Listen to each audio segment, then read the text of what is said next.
머리로만 생각하지 마세요. 고민만 하면서 시간을 보내기엔 인생이 그리 길지 않습니다. 원하는 삶과 부의 길로 바로 뛰어드십시오. 중요한 것은 내가 할 수 없을 거라 생각하는 바로 그 일을 해내는 것입니다. 멈추지만 않는다면 실패란 없다고 믿으십시오. 삶과 투자는 자전거를 타는 것과 같습니다. 균형을 잡으려면 끊임없이 움직여야 합니다. 안녕하세요. 따뜻한 책 한 잔입니다. 오늘 여러분에게 읽어드릴 책은 아무도 가지 않은 길에 부가 있었다. 지은이 정민우, 발행 다산북스, 발행일 2023년 8월 16일입니다. 다들 미쳤다고 하는 거래에 뛰어들었고 결국 나는 부자가 되었다. 1,500만 원짜리 반지하 전셋집에서 100억 자산의 부동산 사업가가 된 부동산계의 독종 정민우의 부와 투자에 관한 생각. 아무도 가지 않은 길에 부가 있었다는 대한민국 부동산 시장에서 자신만큼 많은 경험을 해본 사람은 없을 거라고 자신하는 저자가 자신의 시행착오와 그를 통해 얻은 인사이트를 지금 막 시장에 진입한 투자자나 투자 경험이 있으나 매번 시장이 흔들리는 투자자들에게 응원과 용기를 주기 위해 전하고 싶은 이야기들을 담았습니다. 저자는 아파트, 오피스텔, 지식산업센터, 상가, 공장, 숙박시설, 토지 등 다양한 종류의 부동산을 청약, 분양권, 경매, 공매, 금매, NPL 등 온갖 방법으로 투자해왔으며 200여 건의 거래에서 단 한 번도 손해본 적이 없습니다. 이 책을 통해 투자에 대한 벽을 허물고 부의 길로 나아갈 용기와 흔들리지 않는 확신을 얻길 바랍니다. 그럼 지금부터 본문 일부를 낭독해 드리겠습니다. 투자를 시작하기 좋은 때란 없다. 제가 처음으로 경매 시장에 들어간 2012년에는 부동산 시장이 거의 최저점이었습니다. 너무 하락한 다음이어서 2015년 초반까지 가격이 조금씩 오르긴 했지만 거래는 많지 않았던 회복기였죠. 그런 시기에 사람들은 부동산에 관심이 없습니다. 당시 정부는 양도세, 비과세, 규제지역 해제 같은 완화 정책을 내놓고 시장을 살리려고 했습니다.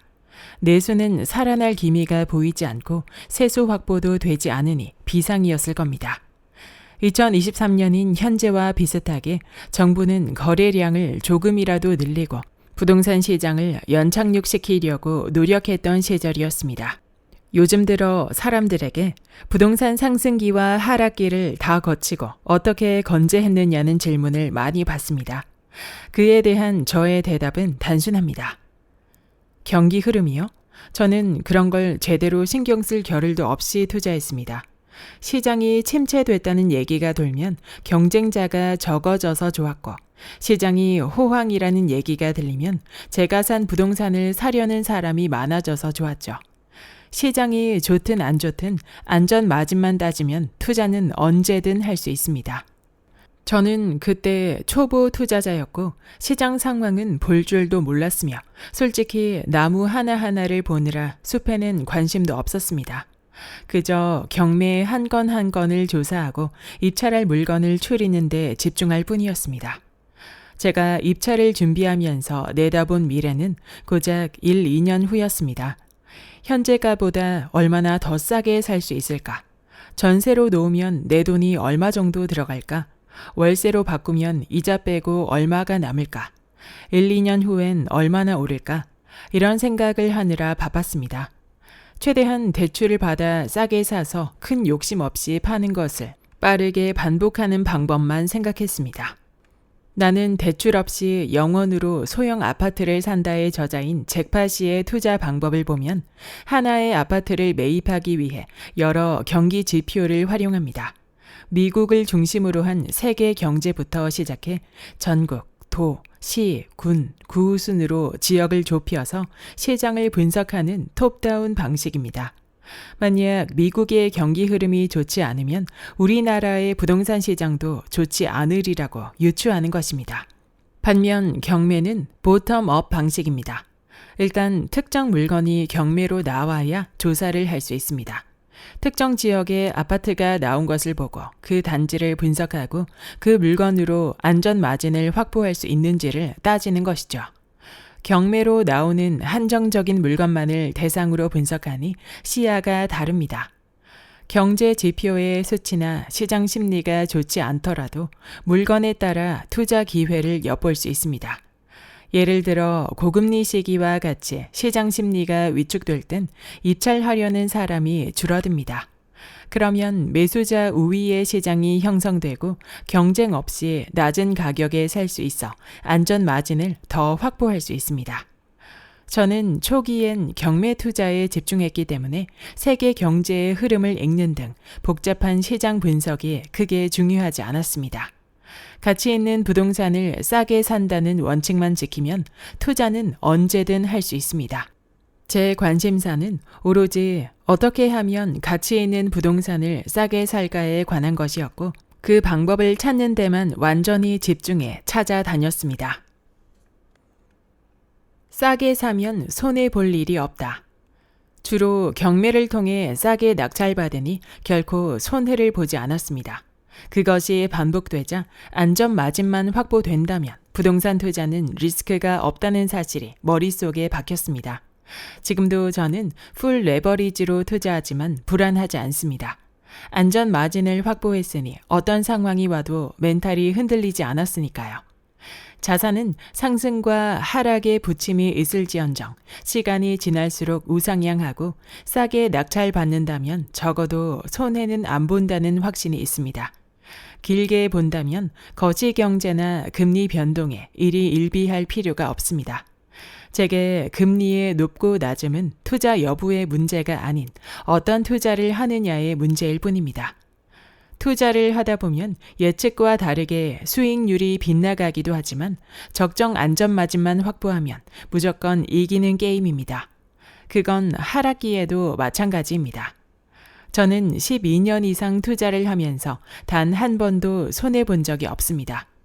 부동산의 상승기와 하락기를 거친 현재까지도 건재하고 여전히 치열하게 투자하면서 살고 있습니다.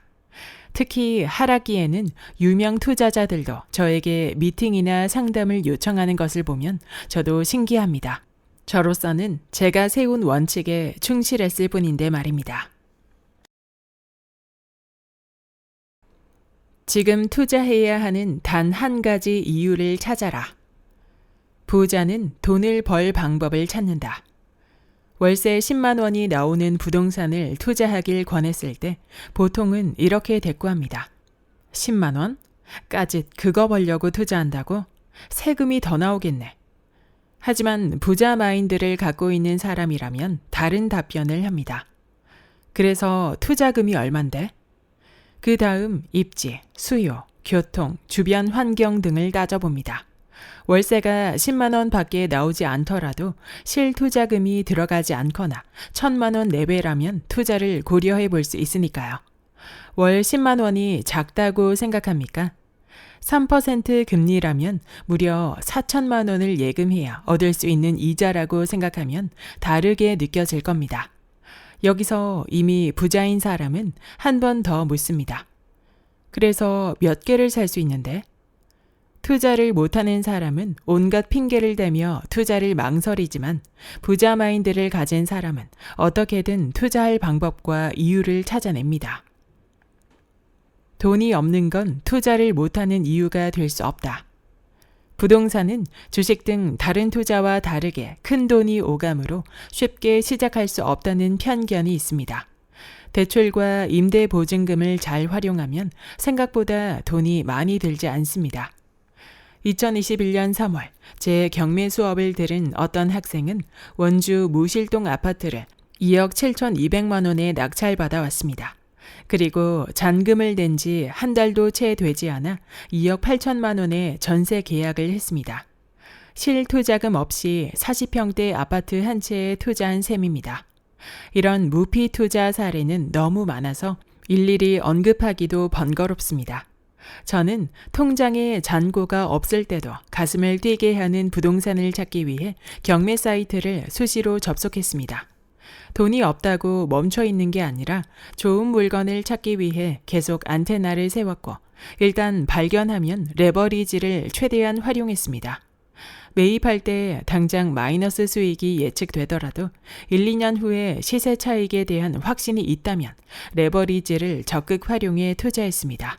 마이너스 통장과 신용대출은 기본이고 사업자 대출을 받거나 제가 가진 부동산을 담보로 추가 대출을 받기도 했습니다. 후순위 대출은 물론 3순위 또는 그 이상까지도 받을 수 있다는 자세였습니다. 단, 가치가 올라갈 부동산이어야 하고 반드시 가치보다 싸다는 전제 하에서 말입니다. 제 투자 방식은 이런 큰 틀에서 변한 적이 없습니다.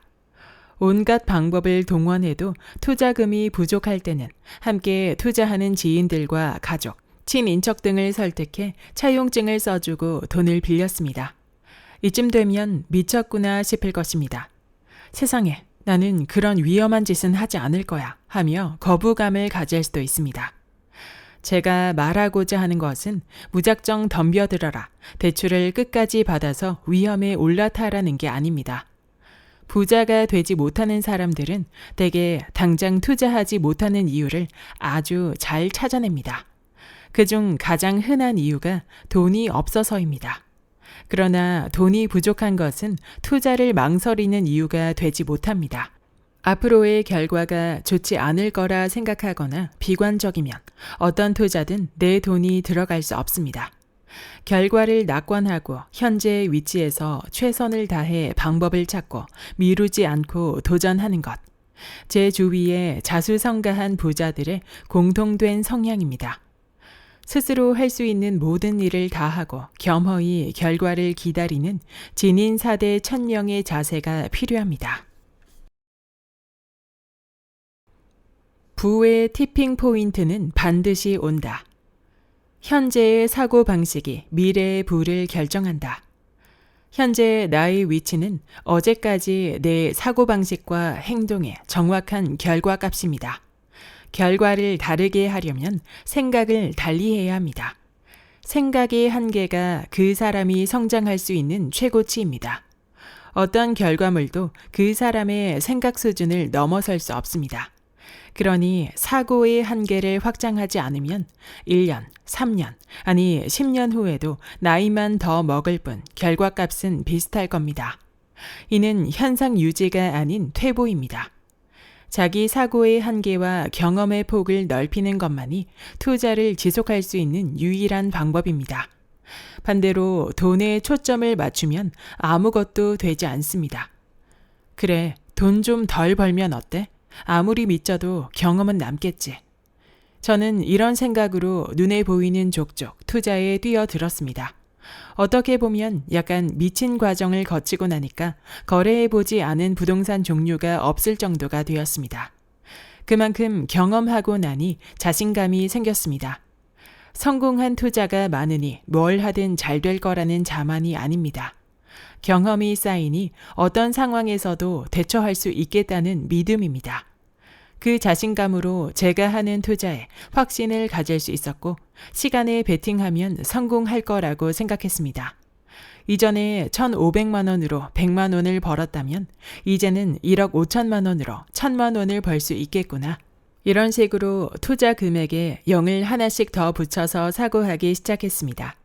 투자 규모가 커질수록 경쟁자는 훨씬 줄어들었고 수익은 정비례가 아닌 기하급수적으로 높아졌습니다. 흔히 말하듯 눈덩이처럼 불어난 것이죠. 그런데 돌아보니 0 하나를 더 붙여 투자하기 위해선 맨 땅에 헤딩하는 무수한 경험들이 꼭 필요했던 겁니다. 대부분은 경험을 쌓는 이 시기를 버티지 못합니다. 불확실한 상황이 계속되는 것은 누구도 원하지 않으니까요. 보상이 즉시 나오지 않으면 이제 그만할래 라고 포기하거나 이 정도 하면 할 만큼 했어 라고 타협하기 쉽습니다. 2021년까지는 부동산 시장이 워낙 좋았기 때문에 시작한 지 얼마 안 된 사람들도 수익을 얻었습니다. 한마디로 어렵지 않게 전문가 소리를 들을 수 있던 시장이었습니다. 그런데 2022년 3월부터 시작된 미국발 유례없는 긴축으로 시장 분위기가 급격히 꺾이기 시작했습니다.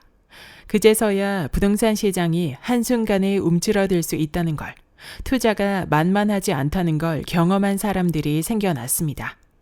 이때 시장을 떠난 분들도 참 많습니다. 이런 시기를 잘 버티고 이겨내야 합니다. 삶도 투자도 장기 레이스임을 잊지 마세요.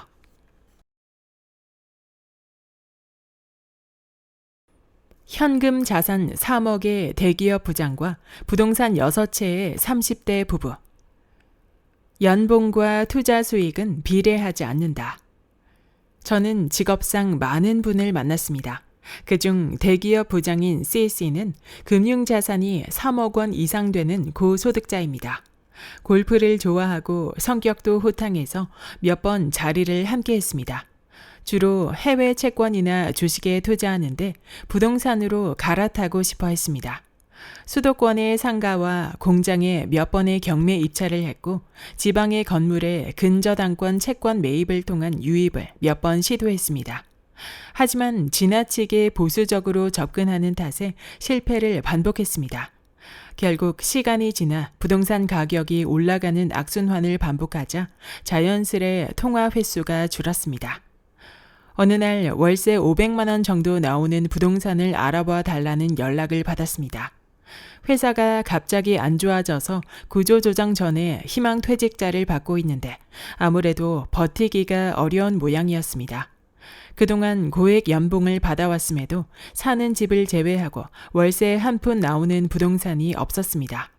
다행히 아껴 모은 종잣돈이 있다고는 하나 이대로라면 조금씩 까먹을 수밖에 없는 상황이었습니다. 여기에 대학생 자녀까지 있어 걱정이 더 많은 듯 했습니다.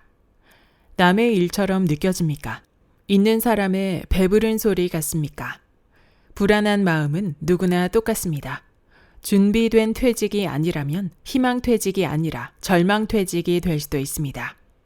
아직 젊다고 생각합니까? 누구에게나 닥칠 수 있는 현실입니다. 반면 중소기업에 다니는 P와 J를 봅시다. 이들은 30대 초반에 결혼한 동갑내기 부부입니다. 맞벌이를 하며 한 사람분의 급여를 꾸준히 모아 5천만 원 내외로 종잣돈이 모일 때마다 부동산을 하나씩 매입해 왔습니다. 이들의 연봉을 합해도 그리 많지는 않았지만 급여 생활자로 소득이 분명하기에 좋은 조건의 은행 대출을 적극적으로 이용했습니다. 그렇게 4년이 지나자 30대 부부가 보유한 부동산 숫자는 사는 집을 제외하고도 6채나 되었습니다. 실물 자산의 힘을 일찍 경험한 결과입니다. 처음에는 아내의 반대가 있었지만 지금은 아내가 남편보다 부동산 투자에 더 공격적으로 바뀌었습니다. 이른바 월세의 힘을 경험하면 이렇게 변합니다. 한 사람의 월급 이상의 돈이 매입한 부동산을 통해 매월 들어온다고 상상해 보십시오. 아직 팔지 않았으므로 시세 차익은 별도입니다. 제가 몇 개 정리해서 더 큰 물건에 도전하라고 해도 이 부분은 절대 팔 생각이 없다고 합니다. 시간이 지날수록 생각보다 돈이 잘 모여서 재미가 붙은 것입니다. 좋은 부동산을 살 생각에 투자를 하기 전보다 돈을 더 안 쓴다고 합니다. 충분히 공감이 가는 말이었습니다. 똑같은 3천만 원을 가지고 누구는 차를 바꿀 궁리를 하고 누구는 월세 받는 부동산에 투자할 궁리를 합니다. 소액이라도 내가 어떻게 생각하고 활용하느냐에 따라 미래의 수입은 이처럼 크게 차이가 납니다. 주말마다 수도권의 모델하우스 등을 발품 팔아 돌아다니더니 나중에는 신도시에 10평 남짓한 1층 상가도 매입했습니다. 오피스텔, 소형 아파트로 시작한 투자 영역을 상가, 다가구 주택까지 넓힌 것입니다. 여기서 중요한 점은 젊은 부부가 몇 개의 부동산을 가지고 있느냐가 아닙니다. 이들의 진짜 소득은 스스로 터득한 돈을 굴리는 방법과 부동산 투자에 대한 경험, 그리고 자신감, 미래에 대한 희망입니다. 직접 발품을 팔아서 매입한 부동산이 좋은 수익률을 보이면 자존감이 높아지고 무엇보다 미래를 두려워하지 않습니다.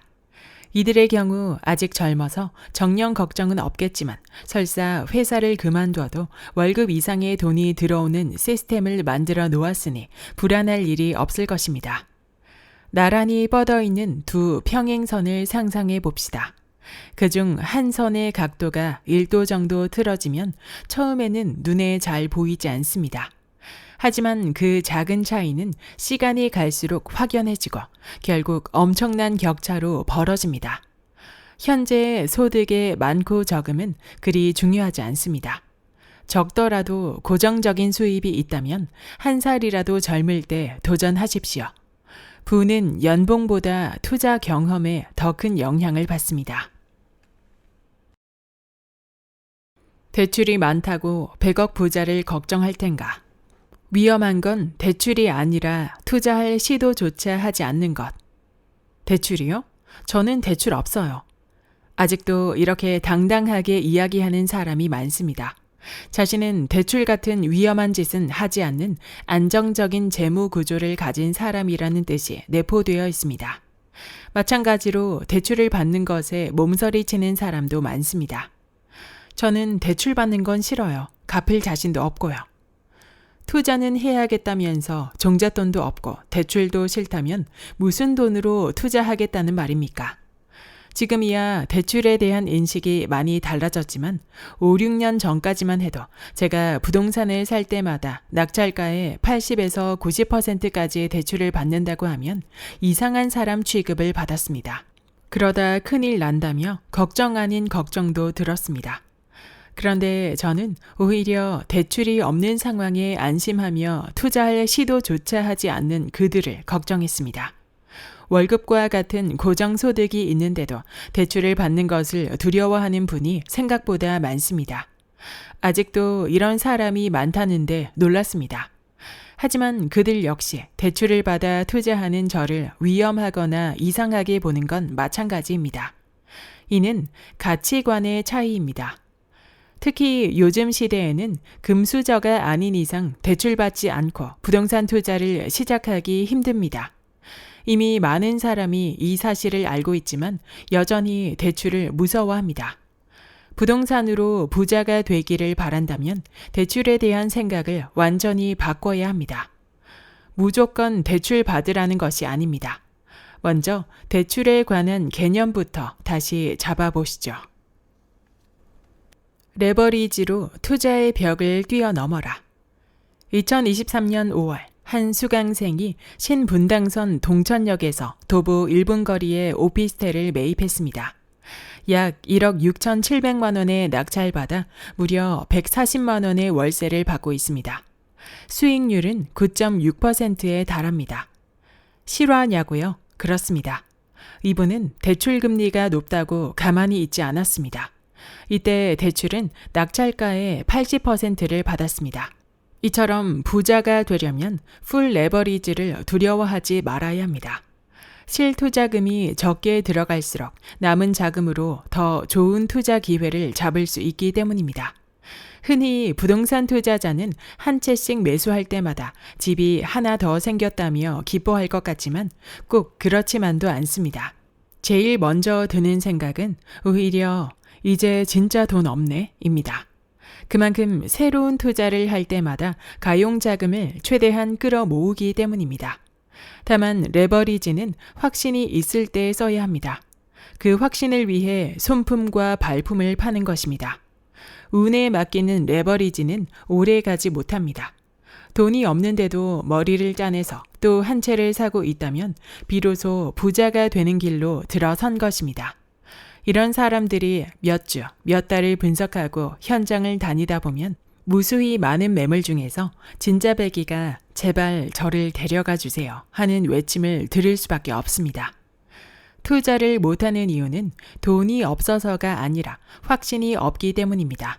투자를 못하는 이유는 돈이 없어서가 아니라 확신이 없기 때문입니다. 가슴 뛰는 매물을 발견하거나 돈이 되는 정보가 귀에 들어오면 저는 어떻게 해서든 자금을 마련하려고 머리를 짜냈습니다. 매달 상환해야 할 이자를 계산한 후 부동산에서 나오는 월세가 이자보다 크거나 월급이나 사업 수익으로 감내할 수 있다면 무조건 입찰하거나 매입했습니다. 간혹 매우 높은 이자율로 돈을 빌릴 때도 있는데 이런 과감한 투자는 1년 미만의 단기 투자를 할 때입니다. 이때는 이자율의 높고 낮음이 의미가 없습니다. 억 단위로 돈을 벌 수 있는데 고작 이자 몇백만 원을 아까워하면 되겠습니까? 부동산 초보라면 풀 레버리지라는 말만 들어도 가슴이 벌렁벌렁 할 수 있습니다. 틀을 깨야 합니다.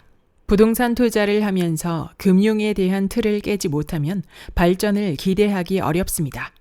물론 아무것도 모르는 초보자가 대박을 노리며 뛰어드는 건 위험합니다. 그러나 경험이 쌓일수록 기회를 알아보고 과감히 행동할 수 있습니다. 한동안 지방 아파트와 수도권 오피스텔에 대한 무피 투자가 유행했습니다. 매매가 1억 원인데 전세가가 1억 500만 원이라면 취득세를 감안해도 내 돈 안 들이고 투자할 수 있습니다. 하지만 초보 투자자들은 계약을 위해 계약금을 융통하고 대출을 받는 과정 자체를 힘들어합니다. 반면 그 벽을 깬 사람들은 경험이 있으니 그걸 발판 삼아 다음 스텝으로 계속 나아갑니다. 그 벽을 깨고 도전하지 않으면 리스크 걱정만 하며 제자리 걸음을 할 수밖에 없습니다. 투자의 고수는 레버리지의 고수다. 대출에도 좋은 대출과 나쁜 대출이 있습니다. 5%의 이자로 돈을 빌려 10%의 수익을 얻는다면 좋은 대출입니다. 또한 배움이나 사업 확장을 위한 것도 좋은 대출에 속합니다. 돈이 없다고 배움을 포기해서는 안 되니까요. 그래서 부자는 좋은 대출을 받으려고 노력합니다. 1. 포지티브 런. 배움, 사업 확장, 투자 기회, 내 집 마련 등 원하는 미래를 실현하기 위한 대출. 2. 네거티브 런. 사치품, 자동차 구매 등 감가상각이 되는 소비재에 사용하는 대출. 이처럼 시간이 지날수록 오르는 상품은 기꺼이 레버리지를 활용하지만 시간이 지나며 감가되는 상품은 레버리지를 전혀 사용하지 않습니다. 자동차 2대를 살 때 2억 원 이상을 일시불로 결제한 적도 있습니다. 스마트폰도 마찬가지입니다. 2년 동안 내야 하는 이자 20만 원이 아까운 게 아니라 투자가 아닌 단순 소비를 하는데 6%대의 이자를 내는 것은 낭비라고 생각하기 때문입니다. 그래서 현금으로 살 수 있는 여력이 안 되면 구매를 미룹니다. 반대로 대출을 훨씬 많이 받아야 하는 1억 원짜리 오피스텔을 매입할 때는 80% 이상의 대출을 받기 위해 여러 은행을 돌며 최대 한도를 알아보고 비교합니다. 실투자금이 2천만 원 들어가는 것과 3천만 원 들어가는 것은 레버리지 수익률에 큰 차이가 있기 때문입니다. 투자를 잘한다는 것은 수익률을 구하는 공식에서 분자값은 높이고 분모값은 낮춘다는 의미입니다. 내 집이 아닌 첫 집을 사라. 무조건 첫 집 마련은 하십시오. 내 집 마련이 아닙니다. 저는 첫 집 마련이라고 했습니다. 거주할 수 있는 공간이 없다면 매월 비용 지출과 더불어 안정적인 삶을 누리는데 어려움을 겪을 것입니다. 혹시 혼자가 아니라 가족이 있다면 조금 더 불편할 것입니다. 투자를 시작하기 전에 최대한 자신에게 유리한 환경을 만들어 두어야 합니다. 많은 사람이 돈이 없어서 부동산 투자를 하지 못한다고 착각합니다. 돈이 없어서는 핑계일 뿐입니다. 돈을 모으는 게 아니라 굴리는 겁니다. 물이 고이면 썩듯 돈도 돌지 않으면 종이 조각일 뿐입니다. 그러니 종잣돈이 적더라도 내가 가진 돈에 맞는 투자 대상을 찾아서 소소하게라도 투자해 보길 권합니다. 저축은 포트폴리오 중 일부일 때 해지 상품으로서 가치가 있지 올인 대상이 되면 안 됩니다. 돈을 모아서 집을 사겠다는 건 첫집 마련 시기만 늦출 뿐입니다. 첫집 마련은 인플레이션 해지뿐 아니라 세금 혜택과 담보물 활용이라는 혜택도 얻을 수 있습니다. 4억 원의 전세 보증금을 안고 5억 원에 산 집을 10억 원에 팔아서 5억 원이 남아도 세금을 한 푼도 내지 않습니다. 양도가의 기준으로 12억 원까지는 비과세 혜택이 있기 때문입니다. 특히 실제 보유하는 건 2주택이지만 1주택과 같은 양도세 비과세 혜택을 받을 수 있는 일시적 1가구 2주택을 적극적으로 활용하십시오. 그 요건은 아래와 같습니다. 1.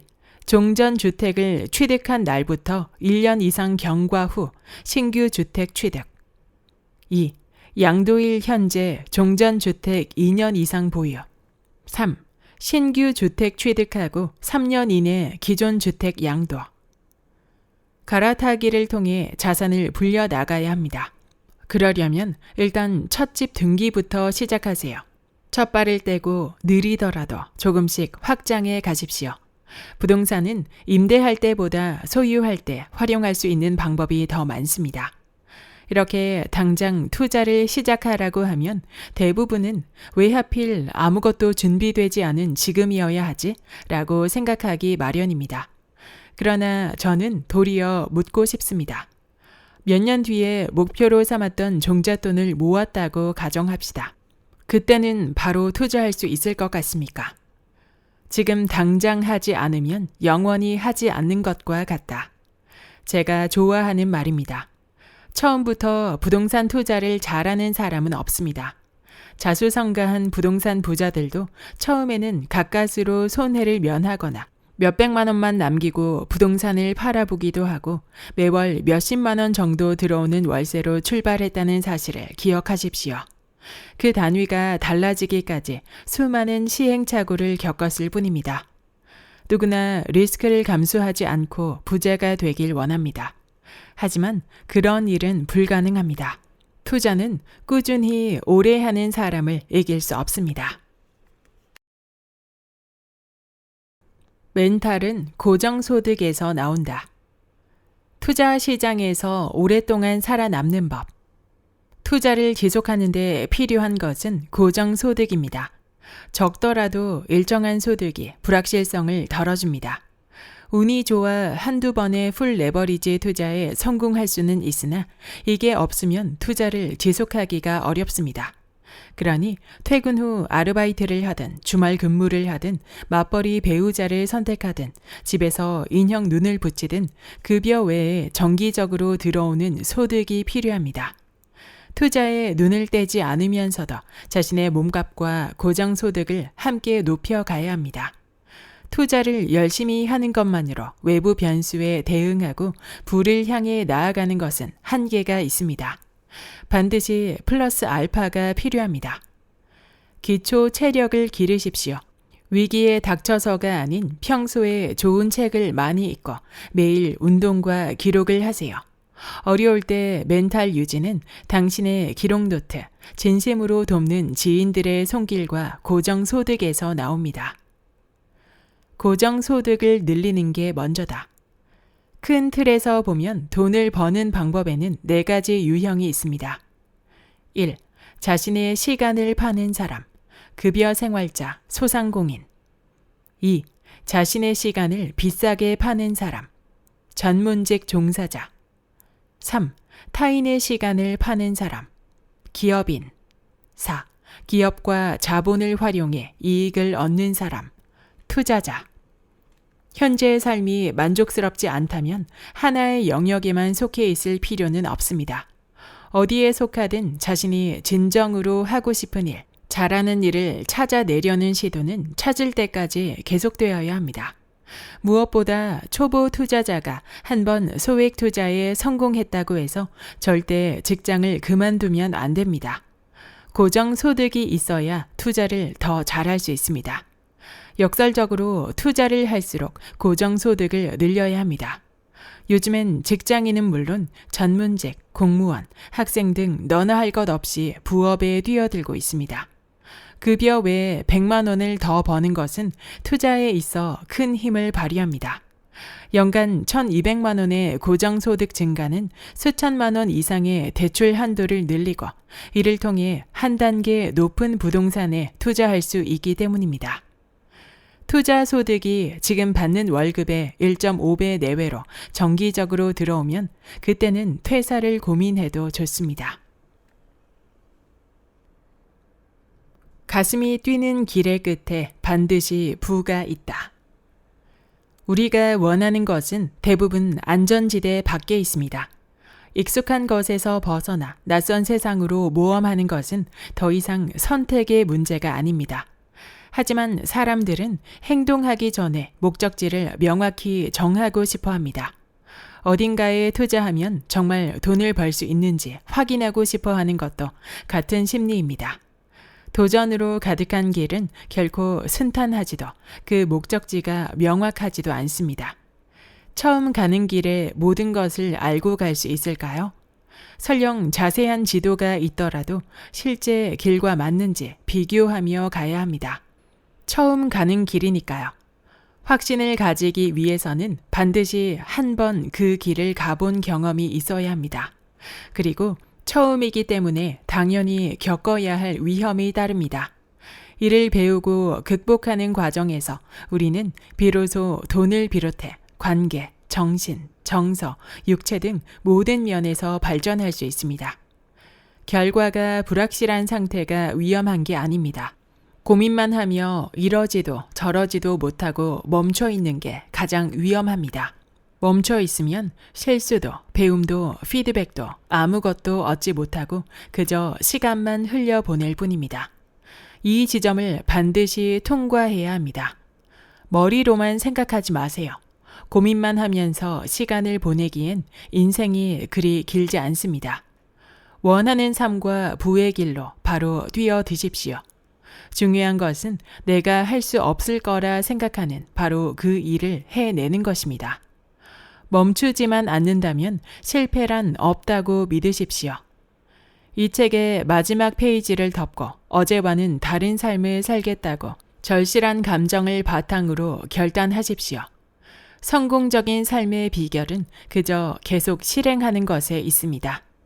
당신의 위대한 도전에 멋진 여정이 함께할 것임을 확신합니다. 삶과 투자는 자전거를 타는 것과 같습니다. 균형을 잡으려면 끊임없이 움직여야 합니다. 여기까지 아무도 가지 않은 길에 부가 있었다의 본문 일부였습니다. 이 책의 저자 정민우 님은 달천이라는 닉네임을 가지고 있으며 30대에 전세금 1,500만 원을 종잣돈으로 굴려 현재 100억대의 자산가가 된 경매 일타 강사이자 투자 전문가입니다. 그는 아파트에서부터 토지에 이르기까지 다양한 종류의 부동산 투자를 통해 경험을 쌓아왔으며 자산가가 된 현재까지도 매달 한 건 이상의 거래를 하며 투자 감각을 이어오고 있습니다.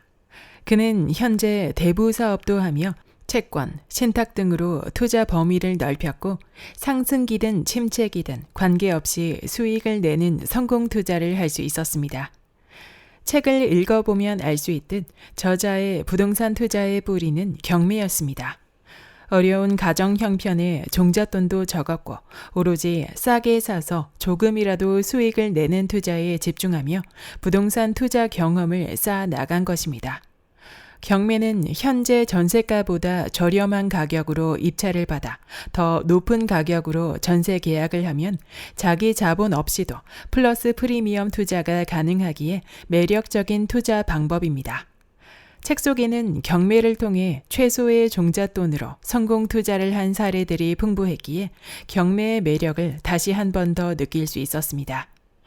이 책의 가장 핵심적인 메시지는 일단 움직이고 실행하라는 것이었습니다.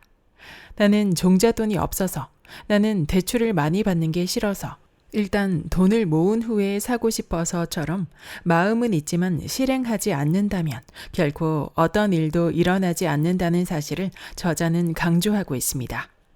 또한 많은 사례에서도 알 수 있듯 종잣돈이 많고 수입이 많은 사람이라 해도 행동하지 않아서 기회를 놓쳐버리는 경우도 정말 많았습니다. 저자는 직접 손품, 발품 팔아서 만든 투자 경험의 크기가 곧 부의 크기를 만들어낸다는 메시지를 계속해서 던지고 있습니다. 이 책을 읽으면서 나는 어떤 행동을 할 수 있는가, 어떤 방법을 시도해 볼 것인가 여러 아이디어를 떠올릴 수 있었습니다. 투자의 방법론만을 이야기하는 것이 아닌 실천에 대한 영감을 떠올리게 해주는 책이었기에 뜻깊었습니다. 여러분도 이 책을 통해 행동하는 계기를 만들 수 있길 바랍니다. 구독과 좋아요와 댓글은 큰 힘이 됩니다. 다음 영상에서 만나요.